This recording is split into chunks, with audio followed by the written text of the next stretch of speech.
When you look back on your career, what is your snapshot moment? What's the one moment from your Hall of Fame career that you most remember?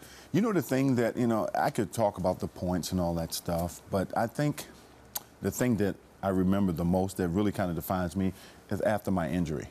Coming back, having my best all-around season, almost averaged 30 points a game that year.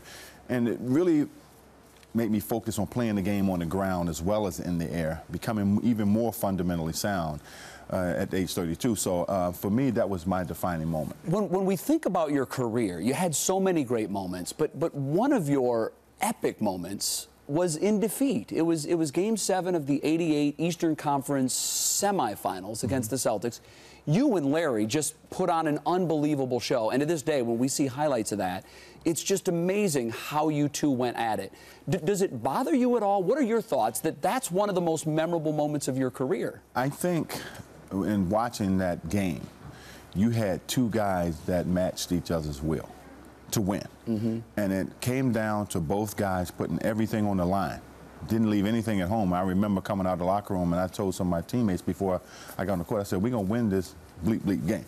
If you ain't ready to fight, you ain't ready to go to war, don't come out the locker room. Unfortunately, Bird was telling his teammates the same thing in the other locker room. So it just really set up for that great quarter that we had. Today's game, LeBron widely considered the best player, all-around player in the game right now. Is that your opinion as well? Oh, no question. What separates him, Nick, from everybody else? I think the thing about LeBron, that he studies the game like no other. He studies the game more so than most guys that you would see play this game. And being an incredible athlete, he's really learned how to be a great basketball player as well. When you have both great athleticism and a great basketball player, it makes for an unstoppable human being, and that's what he is. From your era, whose game does he most resemble? You know, it's a mixture of guys. I don't think it's just one guy that his game is more like, but I think he's more of a 2-3 than anything, opposed to just being a 3. Right.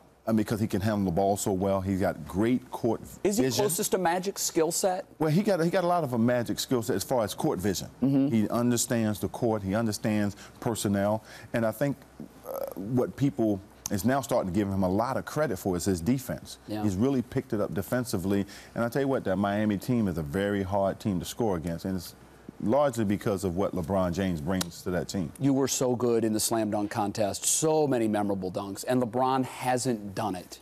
And the popularity of that event has really faded. Does he owe it to the game to compete in at least one slam dunk? Well, personally, I would love to see him in it because I think it was set up for a great dunk contest and people will really support that. But a lot of guys don't want to do it anymore. You know, what would you say maybe to because they don't want to convince? If you had a chance to convince I think him with LeBron, you got to set it up the right way for him. You got to get the best dunkers in the game to get him to compete, because really it's a waste of his time if you're not going to have the best dunkers in the game to do this contest. You know, everybody would love to see him do it, but unfortunately, you know, it's a lot of distractions in today's game. The guys got a lot of stuff going on, but I think if they set it up with the right dunkers, he would get in it. Quickly, you in your prime or LeBron now, who wins that dunk contest? I'm 53 years old. No, you in your prime. You in your prime. Your best year as a dunker. I mean, I always like to respond like this. Until we put guys in front of each other, we'll never know. I'll leave it at that. That's a politically correct answer.